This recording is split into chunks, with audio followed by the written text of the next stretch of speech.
Clubhouse. Well, let's talk about Clubhouse for a second. Our favorite conversation topic. No, so all right, I'm gonna have the Clubhouse conversation because I get asked a lot about, is anybody still on Clubhouse? What's going on in Clubhouse? And transparently enough, let's do the Clubhouse timeline and why the Black Culture Tech Effect does that. I'm gonna tell the story of Clubhouse, right? Real quick. So in March of 2020, an audio chat platform came out called Clubhouse. This is right before the pandemic kicked in. And through the evolution and the growth of the pandemic, people were inside the house and not being able to move. But Clubhouse was an invite-only app. So the only way you could get in is be invited. I got invited to Clubhouse in August of 2020. There were 4,000 people on that app, Noah. Simultaneously, though, I had just got accepted to Start Engine to launch my first equity crowdfund campaign to launch $1 million. That's great. I didn't even realize that was the same year. No, it was the same time. Wow. So the rules of the SEC say you cannot talk about an equity crowdfund campaign until you launch your round and it goes public. And it takes about 3 months to launch a campaign. So from August, September, October, to the end of October to the very beginning of November, I could not tell anybody I was going to raise money for Fanbase. I had to be quiet about it. But I came up with this idea that I was going to leverage Black culture to blow another app up to show how easy it is for Black culture to scale an app up and do that. And I used Clubhouse to do that. So the first thing that I did is I got real schmoozy with the guys over at Clubhouse, the people that were part of the app, and I got, 25 invites, 50 invites. And with those invites, I started inviting the people in the culture that I knew would bring part of the conversation or would bring other people to the conversation as a chain. So Snoop Dogg, Charlemagne, Hannah Kane, Dina Marteau, Sean Garrett. I'm trying to think. Anybody in the music industry and the entertainment industry, I started inviting them to Clubhouse. You know what happened? They invited people and they invited people and they invited people. Well, Clubhouse started scaling and it started getting massive. Yeah. Right. And so from August, from 4,000 people to January of 2021, they got up to over 1 million users. And it's somewhere around, I don't know, maybe September, October, we're in an audio room on Clubhouse and somebody says it. Somebody says, here we go. We're about to blow up another app we don't own. And I said, got him. I said, that was what I wanted to hear because I wanted people to acknowledge the fact that Black culture was about to take an app and make it the most popular app in the country, but we don't own it at all. There was no audio on Fanbase at the time, so we hadn't built audio. So in that process, Clubhouse scales up, and then people are talking about, Clubhouse is about to raise some money. They're going to raise like a big round. And the first 1 million people that made Clubhouse popular, because by that time, this is a true story. And anybody that's on Clubhouse that want to refute this or test this, put it to the test. There are 2 people that blew up Clubhouse during the pandemic. It was me and Fadia Cater. Fadia Cater was at Instagram at the time. And I was bringing over a lot of celebrities. And together, we're the ones that brought all the famous people that wanted to bring the other famous people that wanted to bring the other famous people. And before you know it, Meek Mill's on there, Academics is on there, yep. Jay-Z's on there, Oprah's on there, everybody's on there, right?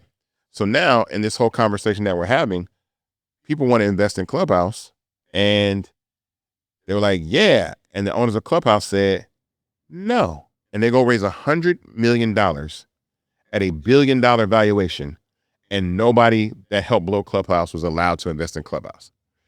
I turned to Ramiro, I called Ramiro and said, Ramiro, we're going to build audio chat into Clubhouse. I turned to Ramiro and said, we're going to build audio chat into Fanbase. And we did it in 2 months. But the 2 things that were going to be different is that we're going to allow the users to invest and have ownership, and we're going to monetize it through subscriptions and tipping so that these audio creators are not sitting on the app just talking for hours and never have an opportunity to make a dime. And to this day, for the last 5 years, Clubhouse has yet to provide monetization for any of the creators that are on the app. And primarily, most of the planet has left the app except the Black community. and the black community still sits on Clubhouse today in 2025 with no ownership and no monetization. You know what Clubhouse did do? They found a way to charge their users, to pay them to have burner accounts to listen to stuff like that. And so that is where the disconnect in my mind is like, we have to start, identifying and saying, when are we going to just own things and really use collective group economics to scale and build our businesses? I want to, before, I got some questions I do want to ask you, Okay. but just for some people to know the math, currently, Fanbase audio is the highest revenue generator on the app. More people have been paid out on Fanbase as a result of audio than any other content format on the app, which speaks to the power of what you built, of your idea. Listen, I think that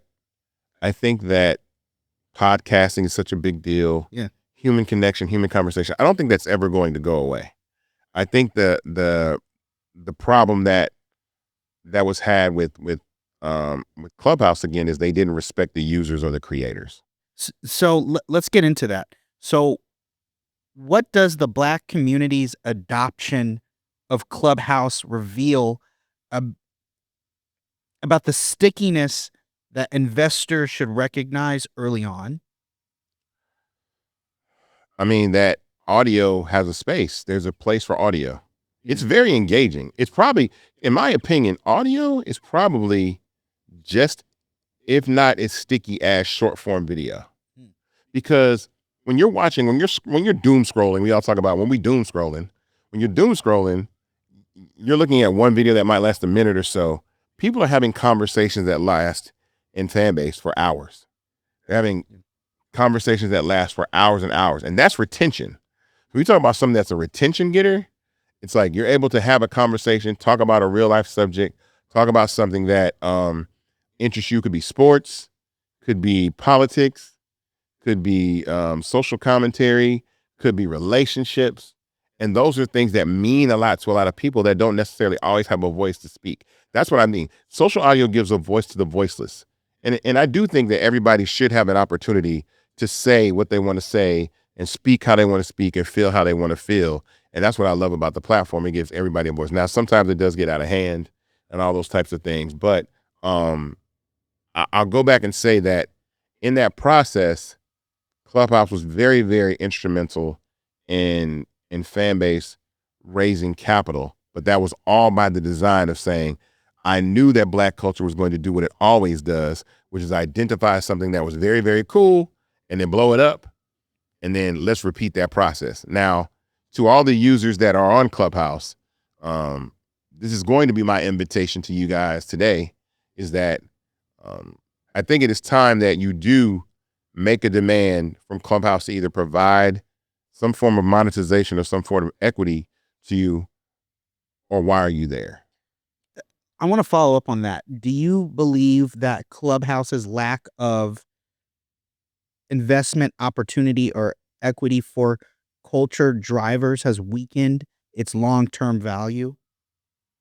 Yes. Go into it. Because now there's not really anything to really get people to be passionate about and stick around for. I think we're getting smarter and smarter about understanding when we're being used. Yeah. That's why the majority of the people left. I'm not saying that Clubhouse has millions and millions of black users. I'm saying that the majority of people left and said, okay, I'm not getting anything out of this. I'm getting exploited. It's not really my thing. I'm kind of cool with it. You know what I'm saying? And so I think not recognizing or identifying that with black culture is a misstep. But again, that's why